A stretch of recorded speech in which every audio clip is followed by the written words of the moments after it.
Assalamualaikum warahmatullahi wabarakatuh. Perkenalkan, nama saya Agung Ramadhani dari Prodi Teknik Elektro Angkatan 2023 dengan NIM 11032300045. Dan pada kesempatan hari ini saya akan mencoba membahas tentang materi masih seputar graf. Nah, jadi yang akan kita bahas hari ini adalah bab pohon. Seperti itu. Jadi kita langsung masuk ke pengertiannya. Pohon adalah graf tak berarah terhubung yang tidak mengandung sirkuit. Jadi ini pohon itu merupakan graf yang tidak berarah dan tidak mengandung sirkuit seperti itu. Contohnya seperti ini. Ini kan tidak mengandung sirkuit, tidak kembali ke titik awal dia bergerak, mau dimanapun simpulnya, mau dimanapun titik simpul dia mulai pertama seperti itu. Sedangkan untuk gambar yang ketiga, ini ada yang namanya pengulangan atau sirkuit. Jadi dari A ke D ke F ke A lagi itu sirkuit. Jadi ini bukan termasuk pohon. Seperti itu. Nah, kalau yang ini kenapa kok bukan pohon juga? Karena dia tidak terhubung. Nah, syaratnya kan ada dua. Dia terhubung dan tidak mengandung sirkuit seperti ini. Jadi ini bukan termasuk pohon ya. Nah, terus yang kedua itu ada hutan atau forest. Nah, jadi hutan itu adalah kumpulan pohon yang saling lepas. Graf tidak terhubung yang tidak mengandung sirkuit. Setiap komponen dalam graf tersebut dalam graf terhubung tersebut adalah pohon.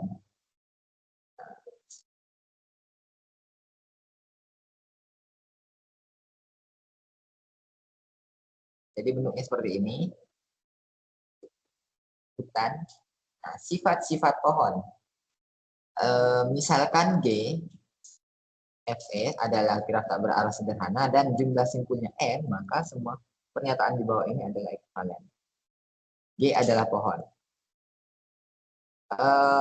G adalah pohon, dia tak berarah.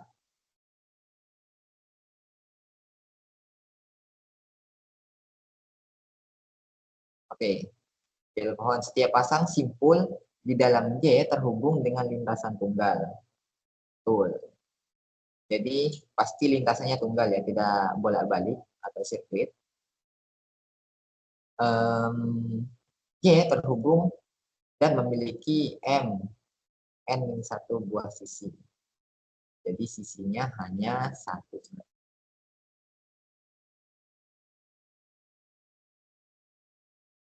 G tidak mengandung sirkuit dan memiliki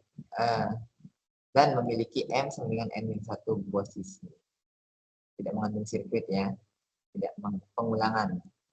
G tidak mengandung sirkuit dan penambahan satu sisi pada graf akan membuat hanya satu sirkuit saja.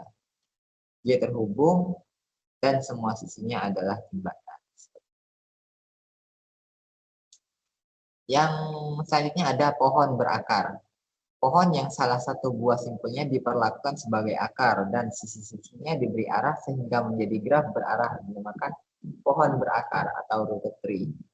Nah, jadi pohon berakar itu simpulnya ini dianggap sebagai akar, jadi dia bercabang dan juga pohon berakar ini memiliki arah seperti itu. Yang sebelumnya kan tidak berarah. Yang pohon berakar ini dia memiliki arah.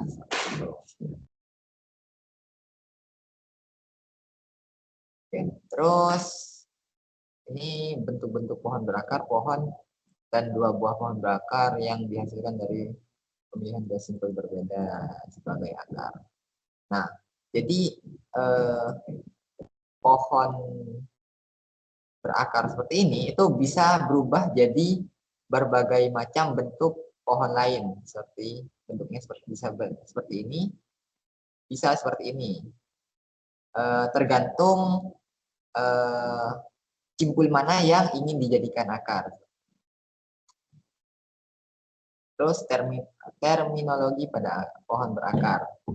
Nah, yang pertama ada anak atau child dan orang tua atau parent. Jadi B, C, dan D adalah anak-anak dari simpul A.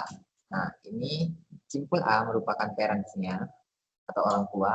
Terus B, C, dan D atau simpul yang terhubung dengan si A ini bersisian, maksudnya yang bersisian dengan simpul A itu merupakan anak-anaknya. Sama seperti B itu memiliki anak-anak yaitu F, E, dan F seperti itu. Sedangkan untuk yang C dia tidak punya. Dan yang kedua itu ada lintasan atau pen. Jadi lintasan dari A ke J adalah A, B, E, C. Jadi lintasan dari A ke J. Jadi itu lintasan dari A menuju ke J ya. Jadi A ke B dulu, dari B ke E baru ke J. Seperti itu. Dan panjang lintasannya ada 3. Karena berpindah 3 kali. Itu ya. Terus lanjut, ada yang namanya saudara kandung atau siblings. Jadi F adalah saudara kandung dari E. Jadi E dan F itu karena dia memiliki simpul orang tua yang sama yaitu B, maka mereka merupakan saudara kandung. Nah, terus untuk yang ini, tetapi G bukan saudara kandung E. G bukan saudara kandung E karena orang tua mereka berbeda, betul. Orang tua si G itu adalah D ya, bukan B. Terus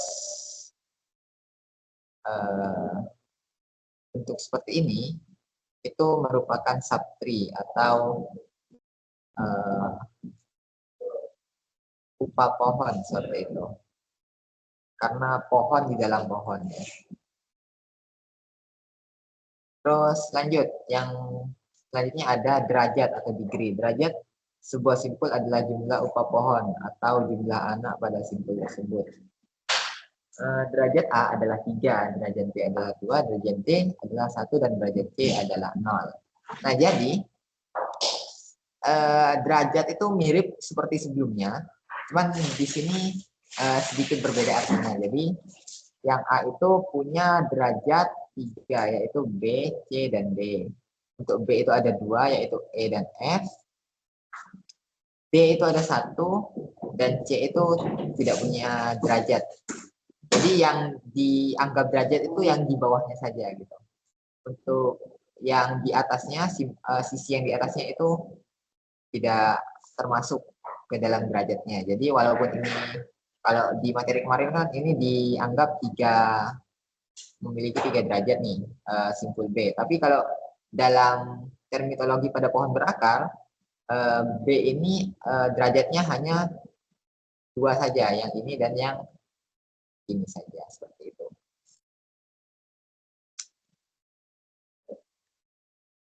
Nah, jadi derajat yang dimaksud di sini itu adalah derajat keluar saja. Jadi derajat masuk itu enggak dihitung. Derajat maksimum dari semua pohon merupakan derajat pohon itu sendiri. Nah, derajat maksimumnya ini yaitu derajat dari si pohon itu sendiri. Jadi yang ini. Nah, derajatnya itu berapa? Ya ada 3 karena A-nya kan punya 3. 1, 2, 3.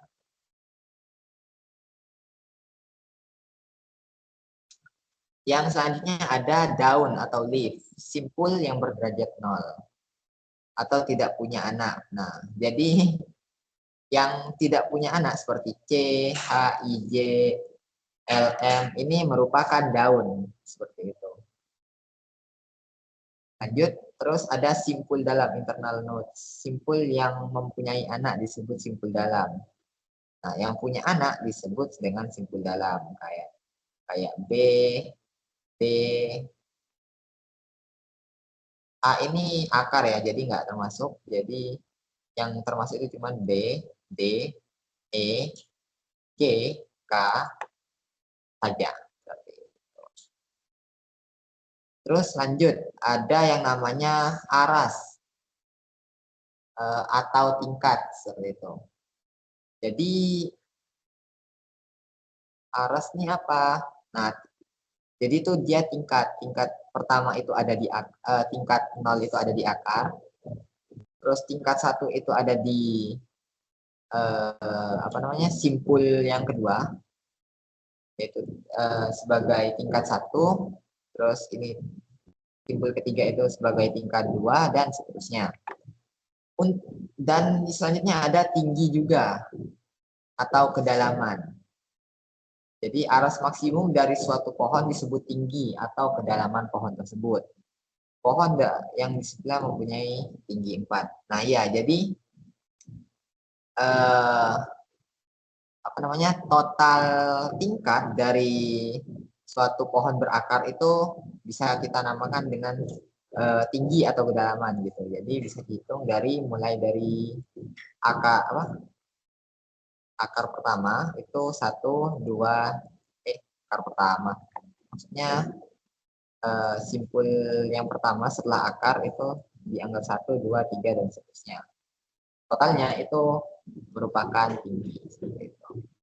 Terus pohon terurut, pohon berakar yang urutan anak-anaknya penting disebut pohon terurut atau disebut juga dengan order tree. Nah, terurut tuh gimana? Jadi ada urutannya nih. Misalkan 1, nih anak. Ini 2, 3, 4, 5, 6, 7, 8, 9, 10. Kalau yang ini urutannya dari samping ternyata 1, 2, 3, ke kanan, ke kiri, terus ke tengah. Tuh. Oh, maksudnya ini dari urutannya itu dari yang punya anak paling banyak terlebih dahulu. Seperti 2 dulu, 4, terus 3. Seperti itu. Next, lanjut. Ada pohon MRI. Pohon berakar yang setiap simpul cabangnya mempunyai paling banyak M buah anak disebut pohon MRI. Jika M-nya sama dengan 2, pohonnya disebut pohon biner. Biner itu ya, jadi pohon dikatakan teratur atau penuh jika setiap simpul cabangnya mempunyai tepat M anak. Seperti itu.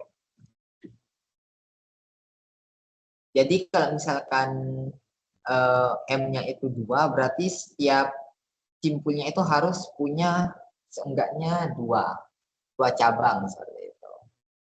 Agar dikatakan sebagai full. Pohon teratur atau penuh. Contohnya seperti ini. Nah, terus ada yang namanya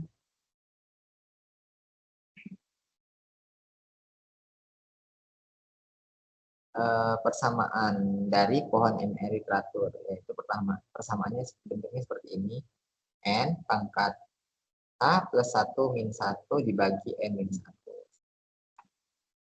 Terus pohon biner seperti ini.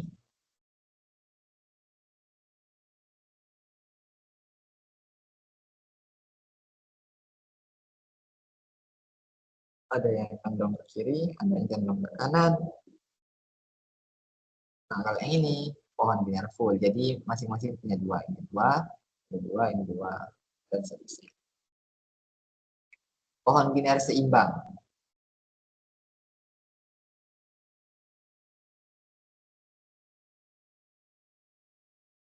Ya, jadi akar sisi kanan dan sisi kiri itu sama-sama punya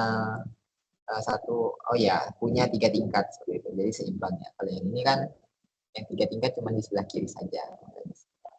Ada beberapa kali diinginkan tinggi pohon upah pohon kiri dan tinggi upah pohon kanan yang seimbang. Seperti itu. Berbeda maksimal 1. Jadi walaupun kurang 1 dikit di sini nggak apa-apa. Yang penting tetap tingkatannya 3 ya. Yang penting di sini ada 3 tingkat seperti itu. Terus ada terapan pohon biner itu sama bisa penerapannya ada pohon ekspresi, ada pohon keputusan untuk membuat sebuah keputusan, terus ada kode, dan masih banyak lagi. Nah, ini ada pohon merentang atau spanning tree. Nah, pohon merentang dari graf terhubung adalah upagraf merentang yang berupa pohon. Pohon merentang diperoleh dengan memutus sirkuit di dalam graf. Nah, jadi misalkan nih ada contoh graf G seperti ini. Nah, jadi spanning tree-nya apa aja? Bisa T1 bentuknya seperti ini, jadi yang ini, sisi yang ini, tengah dan bawah itu dibuang, terus bisa juga dengan menghilangkan sisi yang ini, jadi T2, T3, T4, dan seterusnya. Setiap graf terhubung mempunyai paling sedikit satu buah pohon merentang. Graf tak terhubung dengan K komponen mempunyai K buah hutan merentang yang disebut hutan merentang. Seperti itu. Oke. Untuk aplikasinya, itu ada jalan-jalan seminimum mungkin yang menghubungkan semua kota, sehingga setiap kota tetap terhubung satu sama lain. Dan yang kedua itu ada perutean atau routing, pesan pada jaringan komputer. Ini contohnya untuk jalan minimum dari sebuah kota, bentuknya seperti ini. Nah, kalau yang ini routernya. Seperti itu. Oh ya, ini routernya. Ini jalurnya ya. Ini apa namanya? Graf awalnya, terus setelah diminimumkan jadi bentuknya seperti ini. Nah, lanjut, ada yang namanya pohon merentang minimum. Graf terhubung berbobot mungkin mempunyai lebih dari satu pohon merentang. Pohon merentang yang berbobot minimum dinamakan pohon merentang minimum. Pohon merentang minimum atau bisa disebut juga dengan minimum spanning tree. Nah, jadi bentuk graf awalnya seperti ini, terus kita minimumkan bentuknya jadi seperti ini. Yang penting setiap simpulnya itu terhubung satu sama lain. Seperti itu. Terus yang selanjutnya ada yang namanya algoritma prim. Nah, algoritma prim itu sebuah algoritma untuk menentukan pohon merentang minimum. Jadi langkah pertama yaitu adalah ambil sisi dari graf G yang berbobot minimum, masukkan ke dalam T. Nah, terus langkah kedua yaitu pilih sisi UV yang mempunyai bobot minimum yang bersisian dengan simpul di T tadi. Terus tetapi UV tidak membentuk sirkuit di T seperti itu. Masukkan UV ke dalam T. Terus langkah ketiga ulangi langkah 2 sebanyak N-2 kali. Seperti itu.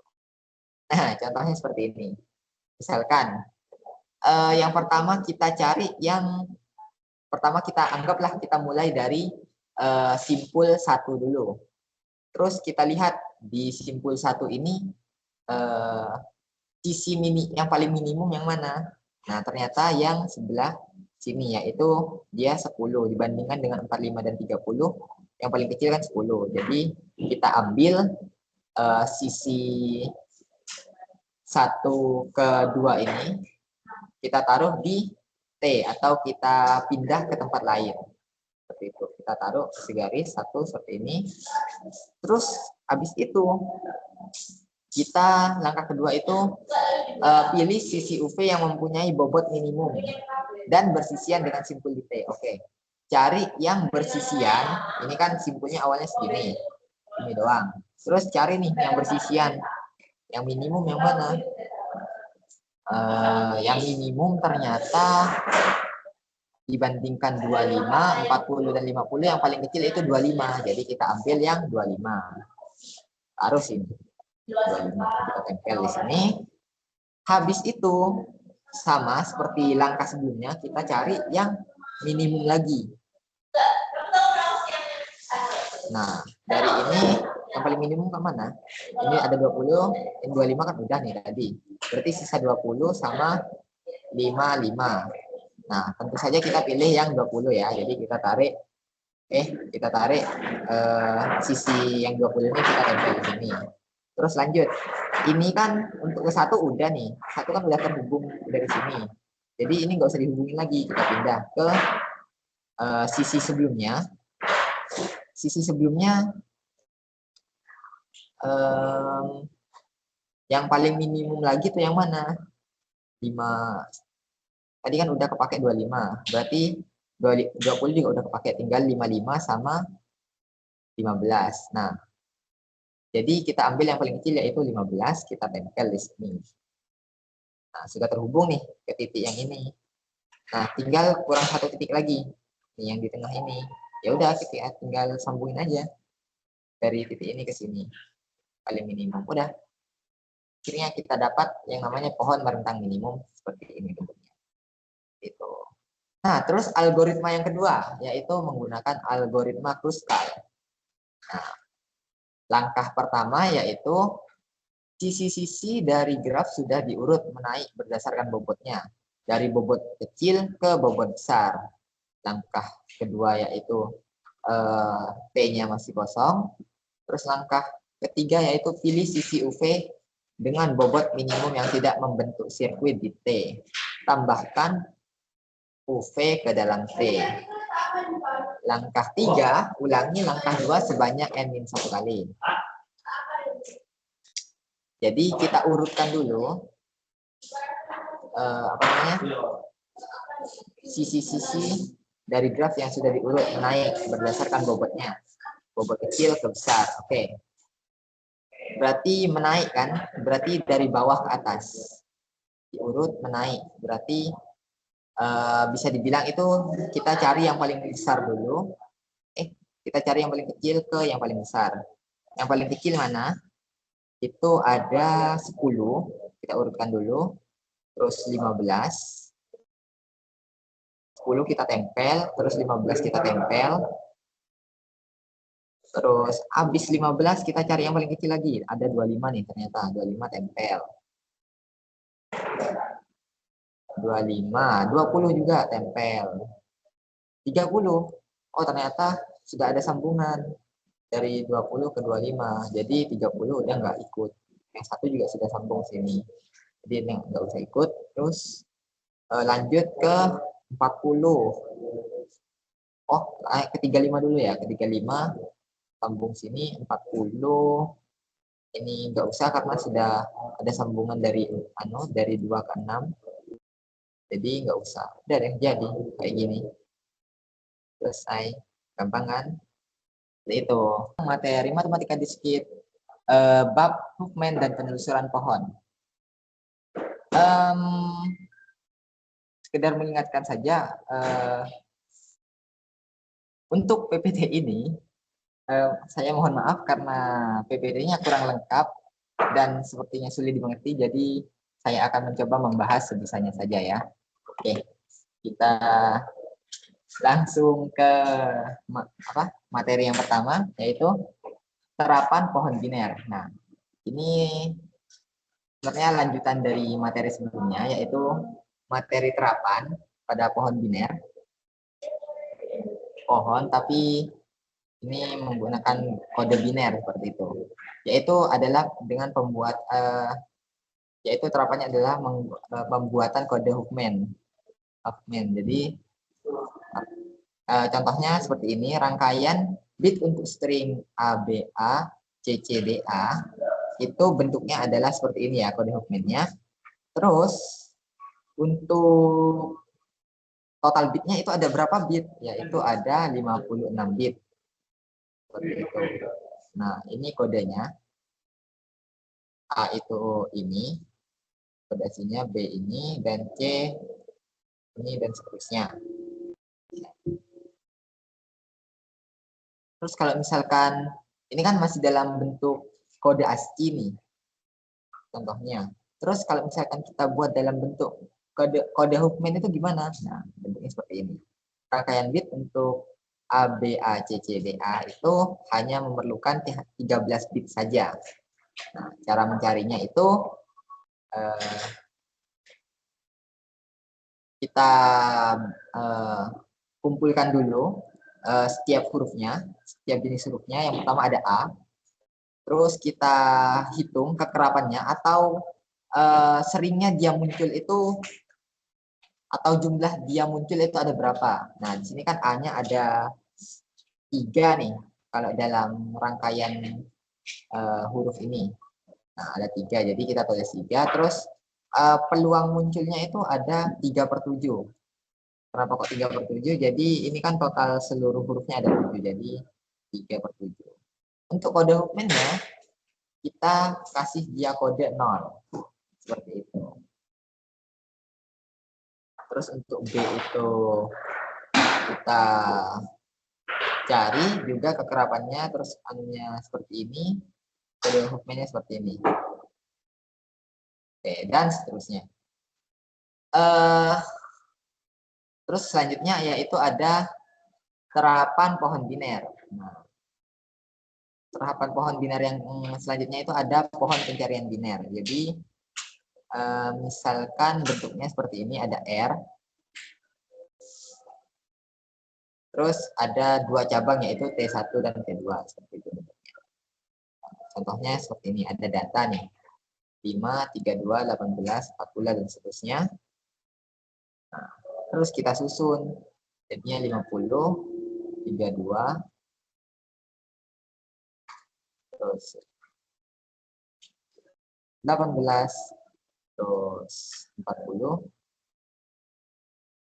terus 60, terus 52, 5, 25, dan 70. Seperti itu. Jadi urutannya itu dari sini, ini, ke sini, ke sini. Oh ya, sorry, ini harusnya 60 ya, bukan 50. Karena 50 kan sudah. Jadi ini 60. Terus habis itu urutannya ke bawah, ke sini, terus ke sini, ke samping, dan terakhir ada di 70. Seperti itu. Nah, untuk jenis-jenis penelusuran dari pohon pencarian biner itu sendiri itu ada beberapa macam. Yang pertama itu ada pre-order gitu. Jadi pre-order ini langkahnya adalah dengan dari R, T1 lalu ke T2. Seperti itu. Ya. Jadi dari sini ke sini terus ke sini. Atas, kiri, terus ke kanan. Seperti itu ya kodenya. Terus untuk yang kedua itu ada yang namanya dengan cara in order, yaitu dari samping. Tadi kan dari atas, sekarang dari samping sebelah kiri, yaitu T, terus ke kanan R, kanannya lagi ada T2. Jadi kita mulai dari yang paling kiri terlebih dahulu. Oke, lanjut. Terus ada yang namanya post order. Itu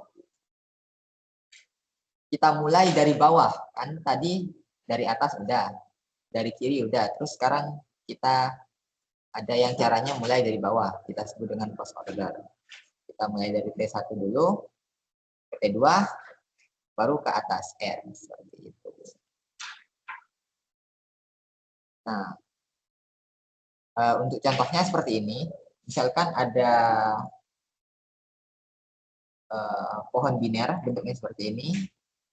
Nah, terus caranya untuk pakai menggunakan cara pre-order gimana urutannya? Jadi kita dari atas terlebih dahulu, bintang plus, terus A, garis miring, terus habis itu B, terus C, habis itu minus, D, bintang, E, F. Kalau misalkan menggunakan cara in order nih, mulainya dari mana? Nah, dari yang paling kiri dulu. Nah, ini kan kiri nih. A, terus plus, paling kiri lagi itu yang mana? Kita paling kirinya itu yang B terlebih dahulu. B, habis itu garis miring, habis itu C, habis itu bintang yang paling atas, lurusnya C ya. Terus habis itu B, habis itu min atau garis itu, terus habis itu E, habis itu bintang, habis itu F. Seperti itu. Salam. Nah, itu untuk cara yang in order. Terus kalau misalkan menggunakan pakai cara post order, nah itu kita dimulai dari bawah dulu, bawah tapi yang sebelah kiri. Nah, jadi A, terus B, C, terus habis itu E, F, terus habis itu garis miring, habis itu D, terus bintang, naik lagi, itu plus, terus garis ini, dan sampai puncak yaitu bintang lagi. Seperti itu materi dari penerapan biner dengan yaitu Hoofman dan penyusuran pohon. Materinya cukup singkat dan jadi itu saja untuk hari ini dan saya akan akhiri. Mohon maaf bila ada salah kata dan kekurangan. Saya tutup. Assalamualaikum warahmatullahi wabarakatuh.